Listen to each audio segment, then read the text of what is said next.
Welcome to another episode of the First to 32 podcast. I'm your host, Steve, aka S. aka whatever you know me as. And today we got a couple sports subjects we want to hop into. The first one, I want to get right into it. First thing we want to talk about is I was watching the facility last week and they were talking about defenses and cornerbacks and, you know, the whole topic about between Asante Samuel and Deion Sanders, talking about who was what makes a great cornerback, shutdown cornerback, and all of that. And that got me to thinking about two particular players and seasons that I could remember. Champ Bailey and Darrelle Revis, comparing their two dominant seasons that they had. Champ Bailey's 2006 season and Darrelle Revis's 2009 season. So that season for Champ Bailey, I looked up some stats, and it says that he was thrown at 35 times. He only allowed 4 receptions. He tied the league with 10 interceptions that year. He had 98 tackles, 84 solo tackles. That was third on his team. 6 of his interceptions were in the red zone at the Broncos 4-yard line, and 3 were inside the end zone. If he had one more fumble recovery, he would have led the league in takeaways. So, you know, that's a pretty dominant season for an individual, especially like Champ Bailey. Champ Bailey was one of those players that he covered one side of the field. He didn't really follow not the cornerback. He didn't really follow the wide receiver all around the field, but he would just shut down one side of the field. And on that Broncos team, they had a good year. He was that's some great numbers for a person to have more interceptions than passes allowed by a wide receiver that he's defending. And then I pulled up some more clips, so I was finding some more information, and I came across this clip from Chad Ochocinco, and he was describing that 2009 season that Darrelle Revis had. Hold on, let me see if I can play it. 2009 season will never, ever, ever be replicated. Me, Steve Smith.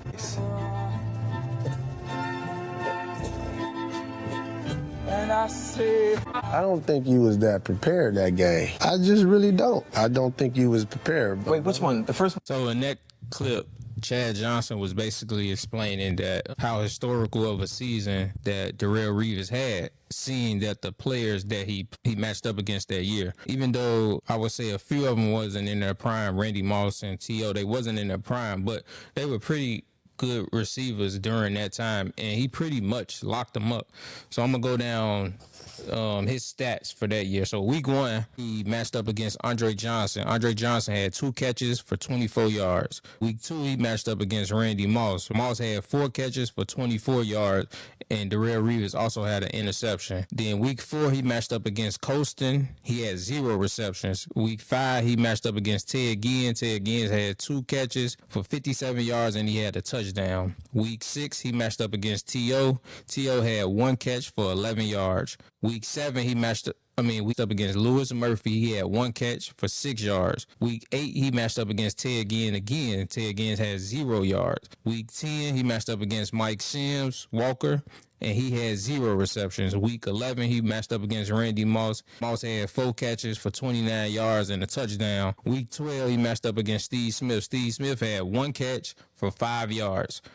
What was that? 13, he matched up against T.O. again. T.O. had 3 catches for 31 yards. And then week 15, he matched up against Roddy White. Roddy White had 3 catches for 27 yards. And then the final 2 weeks of the season, he matched up against Reggie Wayne and Chad Ochocinco, and neither one of them had a reception against him. So that was Revis Island, man. He was shutting shit down on his side of the field. The Jets defense, it also should be noted that the Jets had a great defense that year. They had a good defensive line, and then they also had Cromartie on the other side of him on the other field. So that was a great defense, and he used to do his thing. Like, the stats speak for itself, but it comes down to between them two seasons, it's super hard for me to choose, because I would say Champ didn't face the level of competition that Darrelle Revis faced, but Champ defense wasn't as good as the Jets defense was that year. But to allow 4 receptions for a whole season and you end up with 10 interceptions, I think I'm going to still have to go with Darrelle Revis on that year. because, man, the competition he played against and for him to do what he did that year is super, super impressive. For you to allow Randy Moss to only 4 catches and 24 yards, and then the next game you play against him is 4 catches and 29 yards. Damn. I'm gonna have to go with Revis on this one. I think Revis Island was the better year. It's super close. I guess you could flip a coin to see which one was better, but I'm gonna go with Darrelle Revis. And that year he was up for Defensive Player of the Year. Charles Woodson won it that year. I think Woodson won it because he was just a better overall player. He had interceptions, fumbles, forced fumbles, sacks. Woodson just did more that year. I think one episode I'm gonna break down his Defensive Player of the year and put it head to head with Revis. I think he had a shot to win it, but Charles Woodson just did a little bit more. I don't know.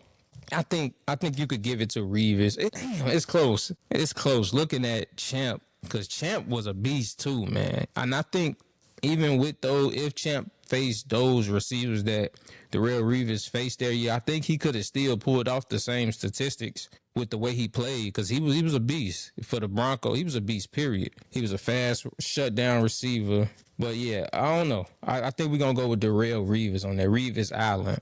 We're gonna have to go with Revis Island on that one. And another subject I want to touch on, and I think Jeff T kind of started this specific conversation when he was on his podcast one time, and he said that he will take James Harden all time over Dwyane Wade as a shooting guard. And it ruffled a few feathers and got a bunch of people talking. I'm going to see if I can pull up the clip where he said that. I still think ringless foul merchant Harden is better than Hall of Fame D-Wade. I think James Harden is the number 3 shooting guard of all time.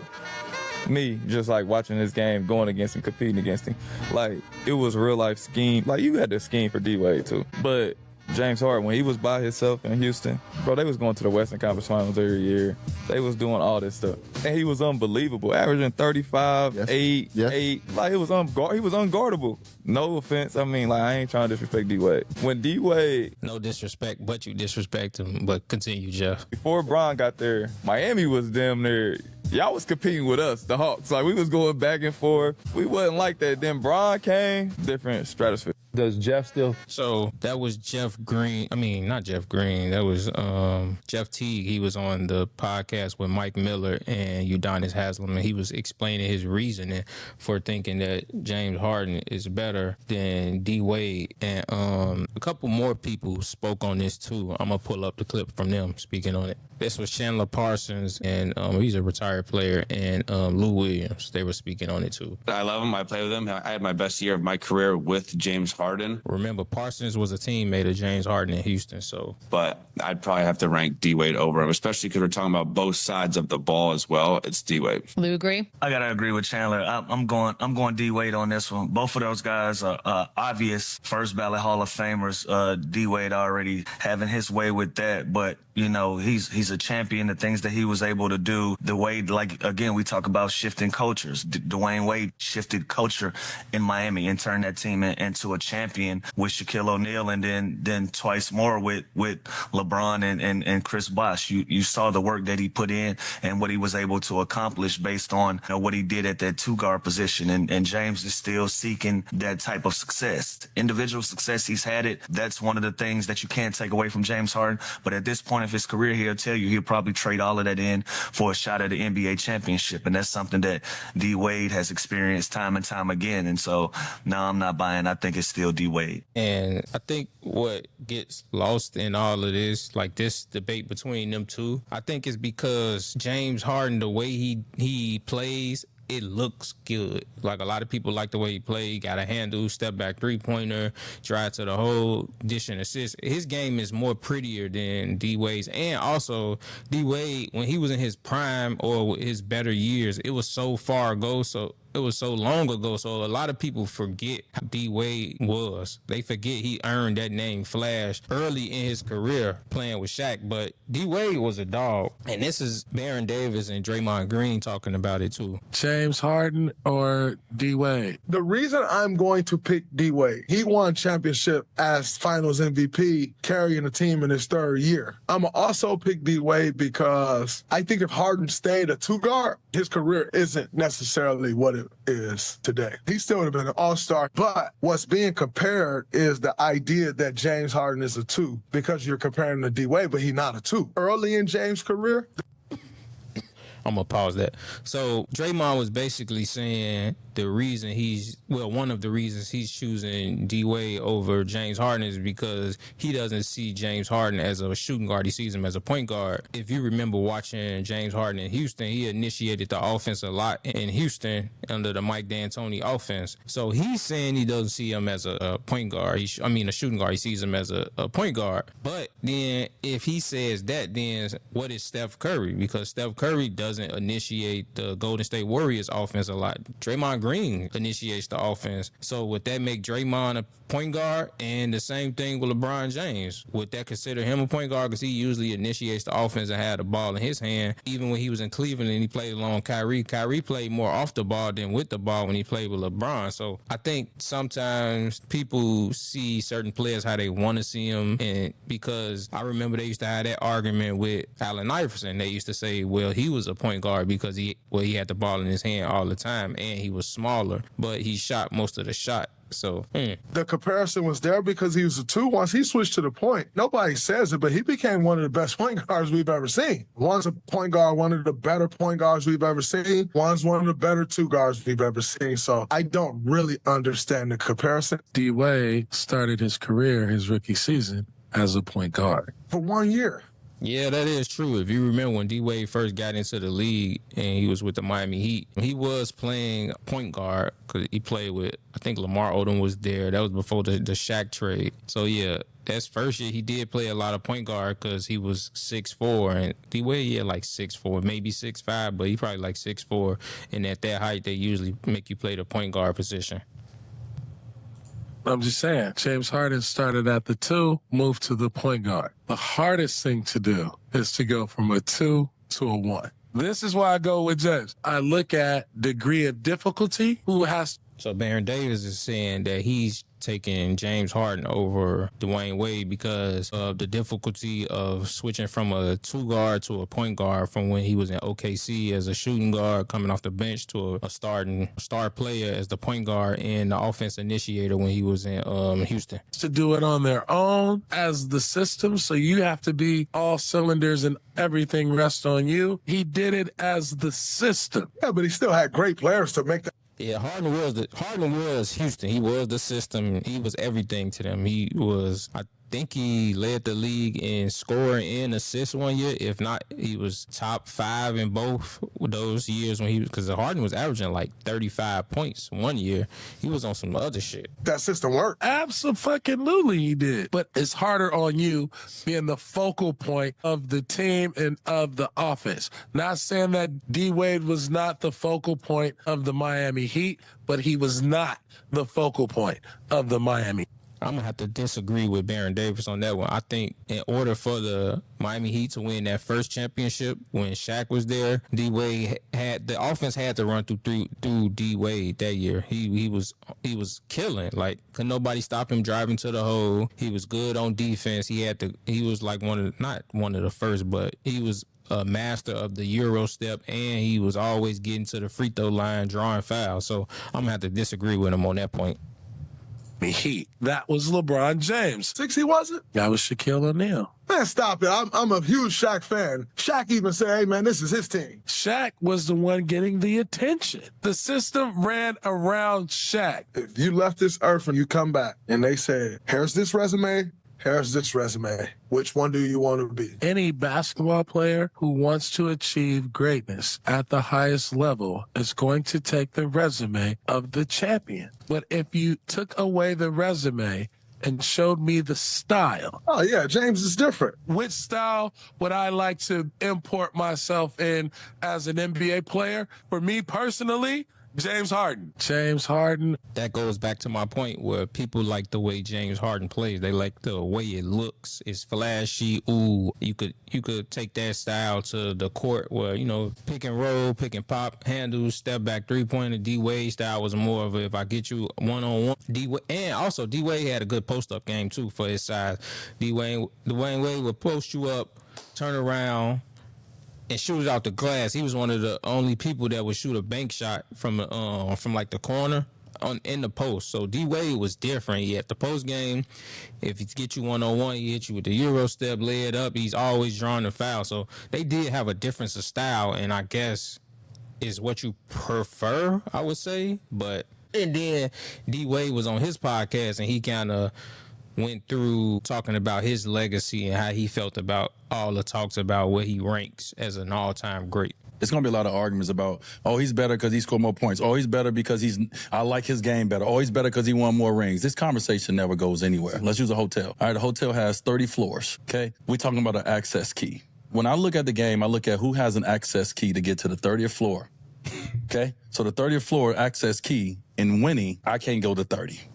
Bill Russell's up there. Why you can't go to 30? You got 3 championship rings, 1 finals MVP. Jordan up there. I may be on floor 25, but I ain't at floor 30. That doesn't mean anything to me. It just means that I don't have access to go to that floor. So if you have not won a ring, it doesn't mean you're not colder than somebody who won a ring. You just don't have access to go to the ring floors. Winning a ring, it's a whole different game than being a great player and having stats and having this and having that. This is the sacrifice. I can have more stats if I didn't care about winning a ring. So he basically saying, kind of what I was saying, it's basically what you prefer. And he's won championships, and there's levels to the championship. I mean, the greats, depending on the championships. He's saying, like, people has more rings than him, so they're on a different tier than him, which can be true, but that doesn't take away from the fact that he was a great player. And he said that he sacrificed statistics as in scoring for championships, which he did. He took a back seat when LeBron came to Miami because D-Wade was the number 1 option in Miami before Bron got there. And of course, when Bron got there, he's kind of a better player. So he took a back seat to win more championships. If Bron wouldn't have came there, maybe it would have just been him and Chris Bosh, and he could have, got more stats, may have never won another championship. He may have got more MVPs or MVP voting. You never know. He was runner-up for MVP in 2008 when he led the league in scoring that year. So I'm gonna run down their both of their stats as in James Harden and D-Wade. So D-Wade played from 2003 to 2019. He had 3 championships, 1 Finals MVP. That was mind you, the first championship he won in 2006. It was only in his 3rd season. Now this is what he averaged in the finals. He averaged 34.7 points per game. And these were the points he put up. Game 1, he put up 28. Game 2, he put up 23. Game 3, he put up 42. Game 4, he put up 36. Game 5, he put up 43. And then Game 6, the closeout game, he put up 36. He averaged 7 rebounds and 3.8 assists. That was all during that first finals run and back in 2006. For his career, he averaged 22 points per game, 4.7 rebounds per game, and 5.4 assists per game. He led the league in scoring during that 2008 season with 30.2 points. He had 13 All-Star selections, 8 All-NBA 1 selections. 8 All-NBA, 1 All-NBA first team, 3 All-NBA defensive teams. He's the all-time leader in blocks for a shooting guard in NBA history. He got 1,052 blocks. He passed up Michael Jordan for that one. Now, before he got to Miami were 25-57. They was 10th in the East, and they had the 5th draft pick. When he got there, his rookie season, they were 42-40. And they were 4th in the East. Damn, the East was kind of weak. It was that easy to make it to be 4th in the East. I know in the West, they was pissed off because of those records and teams making it to the playoffs. But his rookie season, he took the Heat to the 2nd round. They lost in 6 to the Indiana Pacers. His 2nd season, he swept the Nets in the 1st round, swept Washington in the 2nd round, and then they lost to the Pistons in the conference finals. The Pistons won the championship that year. And then a couple years after that championship, he got swept by the Bulls, lost to the Hawks in 7, lost to the Celtics in 5. That was the 08 Celtics. That was when the Celtics beat the Lakers in the championship. So that's solid. It's not the 2 teams he lost to those years end up becoming the champions that year. So that's a good run he had before LeBron got there. And then James Harden, he played 3 seasons with OKC, 8 seasons with Houston, 1.5 seasons with Brooklyn, 1.5 seasons with Philly, and he on his second season with the Clippers. He's averaged 24 points per game, 5.6 rebounds per game, and 7.2 assists per game. He got 1 MVP, 6 NBA first teams, 7 All-NBA teams in total. He's a 3-time scoring leader, 2-time assist leader. But the knock on James Harden is that he doesn't show up in big moments, or what people would say he chokes or whatever. And these are some of the scenarios. I'm gonna run down for you. The 2017 playoffs versus the Spurs. His Game 6 performance where he scored 10 points and he went 2 for 11 for shooting. And then in 2016 versus the Warriors, his Game 4 performance against the Warriors in 16 in the first round where he had 18 points with 4 turnovers. And then in 2023 in the Eastern Conference semifinals, in the Eastern Conference semifinals against the Boston Celtics, he scored 9 points and was 3 for 11 from the field. So that's the real big knock on Harden, is that in the playoffs, when you really need him, he won't show up or he'll just choke. So I'll look at it like this. If you want to go back regular season, I'll take Harden all day, any day. Statistically, he gonna get you there. He gonna get you assists, he gonna get you points, and he gonna get you rebounds.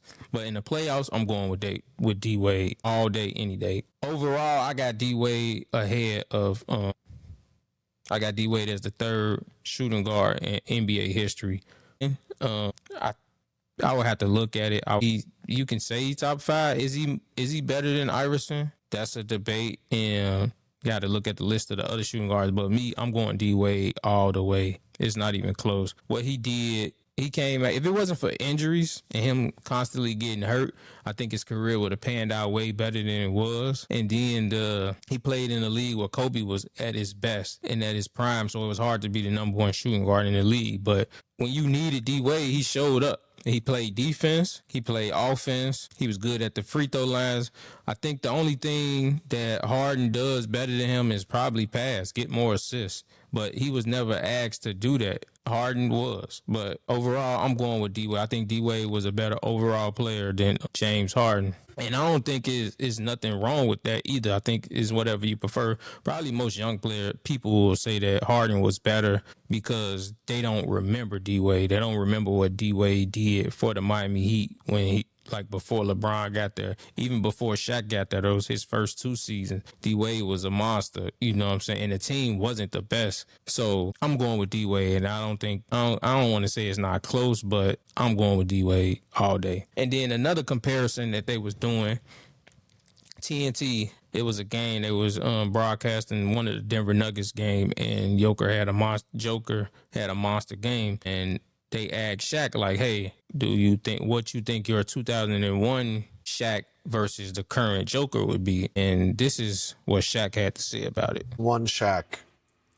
Mind you, 2001 was when the Lakers went almost undefeated in the playoffs. They lost 1 game, and that game was against the Philadelphia 76ers. They lost game 1. 5 Jokic, what happens? Slavian chicken, wherever he's from.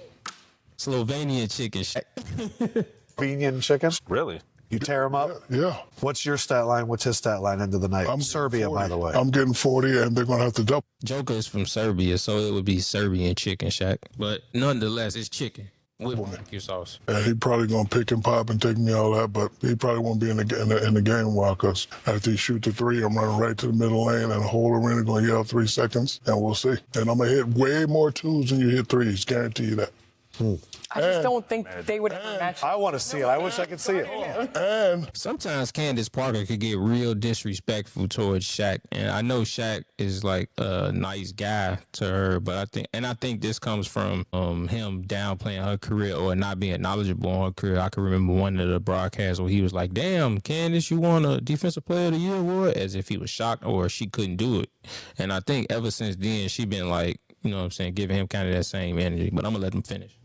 They're not putting Aaron Gordon on him. And I'm going to make his brothers want to fight me, because the first play of the game, elbows. You don't want that. You don't want them apples. You don't want his brothers coming at you. Just as Dikembe Mutombo had them elbows was. It's you. I got brothers. Come on, Twitter. Come at me with the... He has brothers. So, me as a lifetime Lakers fan, I vividly remember what 2001 Shaquille O'Neal was. And I get it. The game has changed. Time has went by. You really don't remember him. You just remember him on TV from Shaq and the Fool, or just getting into it with Dwight Howard or other players talking shit online or Twitter or anything like that. But don't get it fucked up. Like, really don't get it fucked up. Nobody in NBA history is stopping 2001 Shaq. I see a lot of people be like, oh, well, the Dream shut Shaq down, you know, when in the finals that year when Orlando went to the championship. And I agree. That was it was a younger Shaq. It was a smaller, more agile Shaq. But that 2001 Shaq is, nobody was fucking with Shaq, period. Teams used to have centers, extra centers on their team just for fouls for Shaq. Not good players. They wasn't good centers. They was just extra bodies out there because they needed somebody, because they knew that their big man was going to be in foul trouble, so they needed backup. That's how fucking dominant Shaq was. And I get it. Joker is killing shit right now. I don't think we've ever seen a center. I ain't going to say we've never seen a center put up the numbers he's doing right now. I think he'll end the season averaging a triple-double. A center has never done that. What he's doing, he's shooting the three. He's good at the pick and roll. He initiates the offense. He's a great passer. He's a great scorer. He knows how to use his body. He doesn't jump that well. And on the same token, he is not fucking with Shaq at all. And I'm going to run down that 2001 Shaq season so y'all can kind of get an idea of where I'm coming from. And I might be a little biased, but I don't think I am. Check this out. During that 2000 and 2001 season, Shaq averaged 28.7 points, 12.7 rebounds, and 3.7 assists. This is and then this is just the playoffs, the Western Conference playoffs. The first round versus Portland, he averaged 27 points, 15 rebounds, and 2.6 assists. The second round versus Sacramento, he averaged 33.2 points, 17.2 rebounds, and 2.2 assists. In the third round versus the Spurs, he averaged 27 points, 13 rebounds, and 2.5 assists. And then in the finals, check this out, in the NBA fucking finals, Shaquille O'Neal averaged 33 points, 15.8 rebounds, and 4 assists. Put some respect on Shaquille O'Neal's name. I know time has passed, and a lot of people may remember him from playing in Boston or Cleveland or Phoenix, but the Los Angeles Lakers Shaquille O'Neal was a fucking problem, and I don't think we've ever seen a player that dominant, that physical in the NBA. He's probably the reason why they want the game to be soft. Like, and Shaq was like, do you imagine? And he was all muscle too. The Joker couldn't do nothing with Joker. Joker is a good player. Joker right now for this season, he's averaging 29.7 points, 12.8 rebounds, and 10.2 assists. He's gonna finish the season third in those statistical categories. That'll be the first time that any player has ever finished third a center has finished third in those statistical categories in NBA history. So, like I said, Joker is a good player, great player. He's an MVP. He's got a championship, got a finals MVP. He's a great player, but he's not fucking with Shaquille O'Neal. I remember this was their second championship or third championship. The first one was Philly. The first one was the Pacers. The second was Philly. The third one. So the repeat when they played against the New Jersey Nets. And there's this picture on the internet of Shaquille O'Neal dunking on everybody, the whole Nets team. And I'm gonna show y'all this. This image right here, Shaquille O'Neal dunking on Aaron Williams. Then you got Kenyon Martin on his back, Shaq on the other side of his back, and then you got Keith Van Horn right here at the bottom looking about to jump, and then Harris at the other side looking. That would be Shaquille O'Neal dunking on Joker, Aaron Gordon, and the rest of the fucking Denver Nuggets. Now, if they play one-on-one, then I'll say that Joker might have a chance. Joker might have a chance if they play one-on-one, but team versus team, that 2001 Lakers versus this current, and another thing, speaking of rates, the Basketball Association, the Naismith Basketball Association announced their 2025 class finalists. Well, Hall of Famers, essentially. And these are the list of people that got inducted. We got Carmelo Anthony, Dwight Howard, Billy Donovan, Bird, Maya Moore, Sylvia Fowles, Annie Crawford, the NBA official. He's owner Mickey Arison, and that 2008 Redeem Team, Olympic team, they got inducted also. Let's clap it up for those. Clap it up for everybody that went into the Hall of Fame. Two NBA players, but let's talk about the two NBA players that got inducted. I'm starting off with Carmelo Anthony. Well, let's give it up for Carmelo Anthony for getting inducted into the Hall of Fame once again. I just like getting the clap, but nah, Melo drafted third in the 2003 draft, right behind LeBron, and got drafted by the Denver Nuggets. He was a 10-time All-Star. 10-time All-Star, 6-time All-NBA. He averaged 22.5 points, 6.2 rebounds, 2.7 assists, shot 44% from the field and 35% from the three-point line. He averaged 24.8 points, 6.3 rebounds, and 3.1 assists over his 8 seasons for the Denver Nuggets. And most notably, he took the Nuggets to the 2008 Western Conference Final, where he battled it out with the Los Angeles Lakers, and we all know what happened. The Lakers got the best of them because, that's just what we do. He averaged 24.7 rebounds and 3.2 assists in his 7 seasons with the New York Knicks. And then he played 1 season for the Oklahoma City Thunder. And then after that, he played 5 seasons, and those were split up between the Houston Rockets, Portland Trail Blazers, and the Los Angeles Lakers. He's 10th all-time on the scoring list with 28,289 points. He has a college championship, and he won the most outstanding player award that year. He's a 3-time gold medalist, and I think he has the most gold medalists between any NBA player. Once again, we're going to clap it up for Carmelo Anthony. You deserved it. A lot of people say he didn't. And just a reminder that the Basketball Hall of Fame is not just for your NBA career. It's for your NBA, college, high school, and if you play overseas too. Another notable Hall of Famer that got inducted, first ballot at that, is a person that I think didn't get as much love and respect as he did for some reason. Probably because of his feud back and forth with Shaq, but Dwight Howard was inducted into the Hall of Fame. Let's clap it up for Dwight Howard. Yeah, Dwight Howard got into the Hall of Fame, and during Dwight's prime, he was the best center in the NBA at the time. It was between him and Andrew Bynum was going back and forth for the first and the second, but for the most part, Dwight Howard in Orlando was the best center in the league, and it wasn't even close. So over Dwight's career, he averaged 15 points, rebounds over his 18 NBA seasons.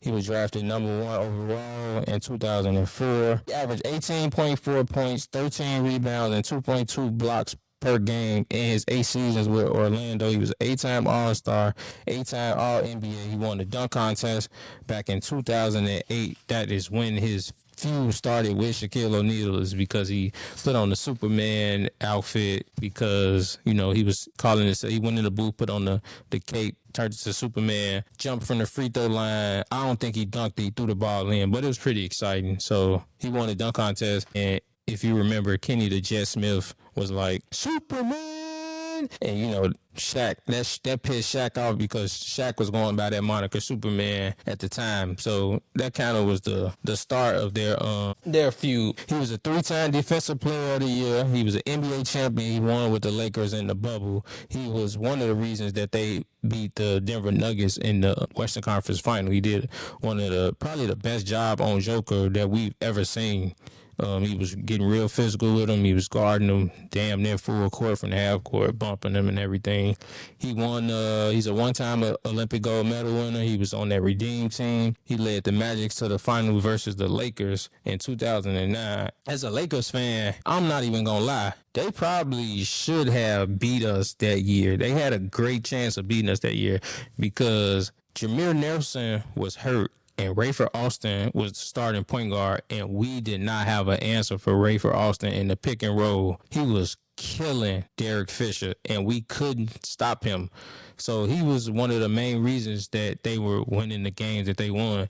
And then when Jameer Nelson got kind of healthy, he wasn't fully healthy, and Van Gundy put him back in the starting lineup, and that's when everything changed for the worse for them and for the better in our favor. And we took advantage of that, and we we went on to win that series in the playoffs. That was also the year that Nike was running that puppet campaign between LeBron James and Kobe Bryant, saying that they was automatically saying that they would make it to the finals. Kobe held up his end of the agreement.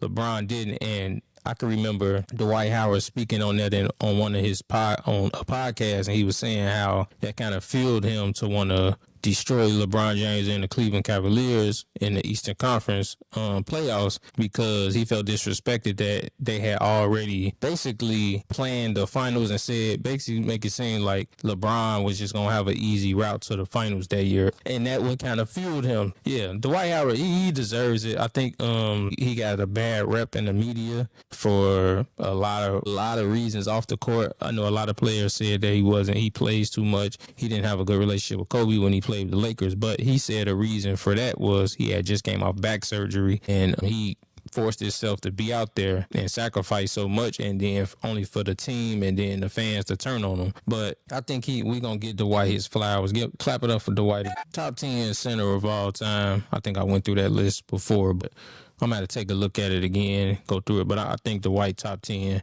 And he don't get enough credit because the Heat team, I mean, not Heat, but that Orlando Magic team was good. But what he did on the defensive side of the ball for that team and for the league, Dwight was a beast. He didn't really have that many post moves, but he was still a great player.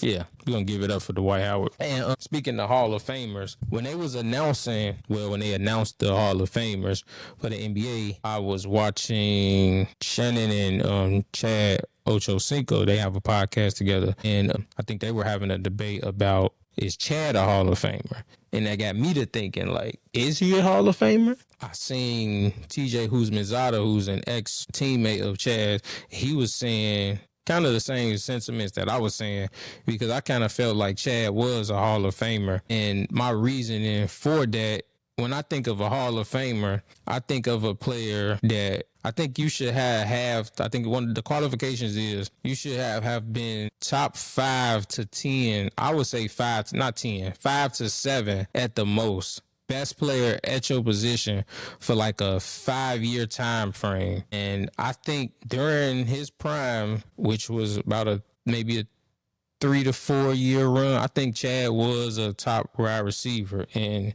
the NFL. I'm gonna run down his stats, and y'all tell me, is this a Hall of Fame resume? So Chad, he played 11 seasons. He was a 4-time All-Pro, 6-time Pro Bowl selection. He led the league in receptions in 2006. He led the AFC in yards 3 straight seasons. He had 7,000-yard seasons. He played 166 games. He had 766 receptions. He was targeted 1,372 times. He had 11,059 yards. He had 67 touchdowns. Does that sound like a Hall of Fame resume? I think in the time frame that he played, and he battled through a lot of injuries. He was injured, not a lot, but he had a lot of injuries he was battling. I would say he should be I think Chad should be in the Hall of Fame, because I think, like, once again, I think he was top 5 at his position during his prime. If you think about when he played in the league, of course, there was Randy Moss, T.O., then you had Larry Fitzgerald, Calvin Johnson, Chad Johnson, Steve Smith, Anquan Bolden, Reggie Wayne, Marvin Harrison. That's just off the top of my head that I could think of. And I think T.O. Moss were the best 2 receivers during that time. And I think you could put Chad 5 in that top 5 range. I think on his run, he was a top 5 receiver during that time frame. And so you had Megatron 2. So that's 3, but I think he's better than the rest of those receivers. Maybe not Reggie Wayne. I think him and Reggie Wayne maybe head to head. Marvin Harrison was kind of older during that time. So if you want to put Marvin Harrison 4, and then you got Chad and Reggie Wayne kind of battling for that 5th spot, I think he's a Hall of Famer. And then I started looking at some of the similar players that made it into the Hall of Fame. Even though I don't kind of like doing this, I looked up players. I don't like comparing errors, because I think you can't compare errors, because certain errors did things differently. Like certain errors, you got wide receivers that made it because they were great in their era, and their numbers might not be the greatest because during that time frame, as a wide receiver, you didn't get a lot of looks because it was a running. Most of the teams ran the ball during that era. Then you got some eras where they threw the ball a lot. So I don't like comparing eras. So I tried to compare his numbers to someone kind of in the same time frame as him, and I compared it to don't call me crazy either, because I know I can hear it now. You crazy as hell for comparing him to this player or whatever, which I might be right. But I compared his stats to Calvin Johnson. So Calvin Johnson played in 135 games. He had 731 receptions, 1,312 targets, 11,609 yards, 83 touchdowns, and he only played 9 seasons. That sounds crazy now that I'm reading it back. Shit, Calvin got in. He got comparable 2 less seasons, less games played. Damn, chat. They got they got comparable targets. They got comparable yards, not touchdowns. We already know what Megatron was on as far as being a big time 50-50 touchdown receiver. So if you compare his resume to Calvin Johnson's, I think he could get in a player that played in his era. So it's not like we comparing eras to era. Because I looked at Michael Irvin numbers, and Michael Irvin numbers aren't the best, but he was still one of the best players at his position during that time. So that's why he got in, and he's also a champion. So Chad is not a champion, and he really didn't have a lot of playoff success either, but neither did Calvin Johnson. So if Calvin could get in, I'm fighting for Chad. I think he deserved to be in there. He brought a lot of excitement to the game with his celebrations. He even had his own Hall of Fame jacket. If you can remember, he scored a touchdown. Somebody put a gold jacket on his back. It said Hall of Famer, but it didn't have it had question marks about a year. So he's pretty entertaining. Chad brought a lot to the game, but I think he should be a Hall of Famer. Y'all can let me know how y'all feel about that. Should he not be a Hall of Famer? And other NBA news, Ja Morant, NBA youngboy. Ja Morant got fined $75,000 because he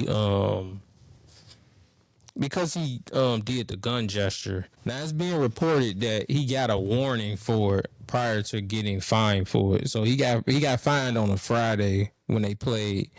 Oh, damn, I forgot who they played. I just forgot it that quick. I'm sorry, but he got a warning after they beat the Golden State Warriors. And but the messed up thing about it is when he got the warning, it was when they played the Warriors. But Buddy Hield did it to him first. So he did it back at Buddy Hield. And then Draymond Green was pointing at the referee and trying to let the referee know, like, hey, he can't be doing this. You feel me? Telling the referee, like, hey, he shouldn't be doing this, getting a fine or whatever. But I'll piggybacking off that, I find it funny because I could remember a time when the Warriors was playing the Lakers and Draymond did something, and then one of the Lakers players, if I believe it was Vanderbilt that did it. He was basically telling the ref to like review one of the plays that it should be a flagrant on Draymond. And Draymond went on his podcast saying that he didn't appreciate that the player was doing that because, you know, they get fined for that. And why would you want to take money out of another black man's pockets or whatever? But he's kind of doing it. He kind of did the same thing when he was gesturing to the ref like, hey, he shouldn't be doing that. So Ja Morant got fined $75,000. The league called the gesture inappropriate, adding that Morant was previously warned by the league office and the gesture could be interpreted in a negative light. Now, is it negative because of the gesture or is it because of the player? Because we all know Ja Morant got in trouble in the past for gun issues and he's been suspended in the past. So is it Ja Morant or is it because of the gesture? Because I've seen other players doing it multiple times. Actually, most notably, Miles Bridges when he was with Brooklyn. LeBron James did it when he was with the Cavs. And then did it when he was with Toronto. So is the league being petty, like trying to send a message to Ja Morant, or will everybody get fined for it? Because if everybody's supposed to get fined for it, then they should have also gave Buddy Hield a warning too when they gave Ja Morant the warning, because they basically did it in the same game. So I don't know. I seen on some other podcasts, I can remember it was Lou Williams. Lou Williams was talking about it, and he was basically saying like, why should we care about Ja Morant or try to take up for him or whatever when he don't even want to do the right thing? He hasn't learned his lessons. Just fuck it, let him keep doing it and keep getting fined, because he went on I think it was either Twitter or Instagram, he made a post basically mocking the fine, saying pew pew. Saying pew pew. Mocking the fine and saying, you know, it's I don't know what's up with dude. Either he hasn't learned his lesson, nobody's in his corner to tell him like, hey, chill out, or he just don't feel like he's wrong, which he got a point there too. But why should we defend him and he not defending himself by doing the right choices? You already know you got a bad image. But also the league has to take a stand where they can't just outlaw it for one person. They have to outlaw it for everybody. So I don't know. I wonder will he appeal that suspension or whatever. I mean, not suspension, but will he appeal that fine? Because that's a lot of money. That's a hefty little bag. That's $75K. I mean, he probably don't care because he make a lot of money. But shit, $75K just going out the window for nothing is crazy. And the last thing I want to speak on is Brook Lopez and his career and his career transformation at that. I was watching the Bucks game and I was watching him pull up from the 3-point line, and it got me to thinking like, and I can remember a time when he was in with the Brooklyn/New Jersey Nets, and he wouldn't take a three at all. He was basically a inside scorer. He had a good post game, back to the basket, hook shot, turnaround, bank shot. He was a great, post player and rarely even took threes. So that the game that I was watching, they had said that Brook had became the first player in NBA history to record 2,000 blocks and 1,000 made three-pointers in NBA history. And they got me thinking like, damn, he was a traditional center and now he's considered like a stretch five. So in his first 6 seasons, Brook Lopez only attempted 6 total three-pointers. Then in the 2016/2017 season with Brooklyn, that's when it all turned around. In his first 8 seasons, he only attempted 31 threes. He shot 387 threes in 2016, just that year. So he shot and made more three-pointers that 1 year than he made in his previously 8 seasons, which is crazy. And he shot 34.6% from the field, from the three-point line. So I think that shows a lot about his character and his resiliency to make a big career transformation like that. And if you think about it, it's prolonged his career also, because now he's not banging downside, banging inside. He's outside shooting threes, and he's a consistent three-point shooter. He's one of the reasons that the Milwaukee Bucks won the championship, him being a good inside presence on the defense and being able to stretch the big out to the outside the line and make threes. He made a couple clutch threes. So yeah, man, that was just something that came across my mind. Big shout out to Brook Lopez and his career resurgence or transformation or whatever. And today is Sunday. It's March Madness. Duke lost to Houston to go in the Final Four to go to the championship. They lost 70-67, which is crazy because when I was watching the game, Duke was up by like 12, and then Houston went on like a 11-1 run, something run, and I think it was like 20-some seconds left. Who had the ball? Cooper Flag had a chance to win the game, essentially. Backed the defender down into a mid-range fadeaway two-pointer, and it missed. During the game, me and my brother, we were talking about if Duke ended up winning that game and going to the championship, the national championship, and ended up winning that, will Cooper Flag have one of the greatest one-and-done seasons? Because Cooper Flag is a beast. And I didn't know that he declared up. So he's only 17. He should still be in high school right now, and he's doing what he's doing on the collegiate level. So Cooper Flag is a dog. Like I say, he reminds me of Paolo and Jason Tatum together. If you mix those two together, coming straight out of college, that's what he kind of remind me of. He's a good player. He could rebound, pass the ball. He got a handle. He could shoot the ball. He scores without the ball, and he also plays defense. But that game was a good game between Houston and Duke. Auburn lost to Florida 70-79. So in the championship game, you'll see you'll see Houston and Florida battle it out. And today, on the women's side, South Carolina and Yukon battled it out, and it wasn't even a game. I'm not even gonna lie to you. It was a blowout. The final score was 59-82. But even when the game was close during the second quarter, it kind of got out of hand in the fourth quarter, end of the third, fourth quarter. So I think by the end of the third, they was up about like 20-25. But even when the game was kind of close, the feel of the game was that Yukon was just dominating the game. And it wasn't that when I was watching the game, they were dominating off of one-on-one, actually, off the dribble. They were getting most of their points off the dribble. And it wasn't even Paige Becker who was dominating the game. You would think they blew them out and Paige would have had like a great game, but she only scored 17 points. The girl, Ozzy Fudd, I hope I pronounced that correctly. Ozzy Fudd, she was actually the one who was killing. She had 20 in the second quarter. Yeah, she had 20 in the second quarter. She did most of the damage in the first half. So she was killing off the dribble. The girl who was guarding her could not guard her at all. She damn near fell a few times when she hit her with the in and out. She's stumbling back. Ozzy go to the lane, lay it up, or she'll pop it from the mid-range. That game was over before it was over. I want to say that. And UConn's coach now has his 12th national championship, which is the leader amongst NCAA women's coaches. So let's give it up for the women's Yukon Huskies for winning another championship. And so Paige Becker, this was her last game. She'll be probably entering into the WNBA draft. So as a fact, she went out with a boom. So we're going to clap it up for them. Yeah, so tomorrow we'll get the men's final and I'll let y'all know how that go. But as of now, that's all I got for today. It's been a good episode. Y'all been great. I hope I've been great. If you want to follow me for more episodes, contents, clips, reels, you can follow me on Instagram at the first to 32 podcast and on YouTube at the first to 32 podcast.